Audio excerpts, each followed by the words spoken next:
আসসালামু আলাইকুম, আশা করি ভালো আছেন। আমরা সকালবেলা এই ট্রলার ভাড়া করে রওনা দিয়েছিলাম হচ্ছে নিকলি থেকে। প্রায় 2 ঘন্টার মতো লেগেছে আমাদের এখানে আসতে এবং অলরেডি আমরা পৌঁছে গেছি মিঠামইনে। মিঠামইন আপনারা জানেন যে সাবেক যে রাষ্ট্রপতি আব্দুল হামিদের বাড়ি, এবং আমরা প্রথমে তার বাড়িতে যাব এবং আপনারা এই পরিবেশটা দেখেন। এখানে কিন্তু চমৎকার একটা টুরিস্ট অ্যাট্রাকশন এবং নৌকা একের পর এক রয়েছে। আর আমরা আস্তে আস্তে দেখলাম যে শত শত নৌকা হচ্ছে, মানুষ ঘুরতে বের হচ্ছে।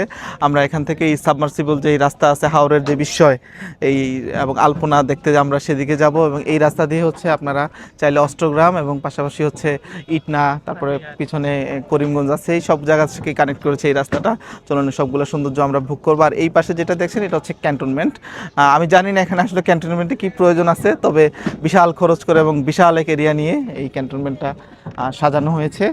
আর এই পাশেও আপনারা দেখতে পাচ্ছেন প্রচুর সারি সারি নৌকা। তো এখানে একটা এই পর্যটক অ্যাট্রাকশন এবং পর্যটকের আনাগোনা নিয়ে এবং নৌকা হাওয়া সব কিছু মিলে একটা চমৎকার পরিবেশ। আর খাবারের দোকানও রয়েছে অসংখ্য। তো চলুন আমরা সব কিছু এক্সিকিউশন করবো এবং আপনাদেরকে ঘুরে দেখাবো। আসসালামু আলাইকুম।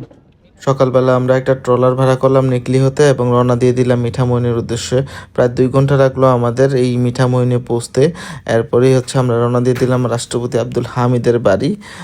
সত্যি চমৎকার, এবং বাড়ির প্রাঙ্গণ নানা ধরনের প্রতিষ্ঠান দিয়ে চমৎকার একটা কমপ্লেক্স বানানো। এবং আমরা এটা ঘুরে সিদ্ধান্ত নিলাম যে আমরা হাওর রোডে চলে যাব। সো যেমন কথা তেমনই কাজ, বাড়ি থেকে বেশি না, প্রায় 1 কিলোমিটার দূরে আমরা চলে গেলাম আমাদের যে মূল হাওর রোডে। এবং এটা হচ্ছে সারা বছর এই রোডে চলাফেরা করা যায় অল সিজনের জন্য। মানে পাখির মতো উঠছিলাম আমি এবং খুব উপভোগ করছিলাম, বিশেষ করে আলপনা এবং যে সাবমার্সিবল যে রাস্তা এবং এই যে বড় ব্রিজটা আপনারা দেখতে পাচ্ছেন, অসাধারণ।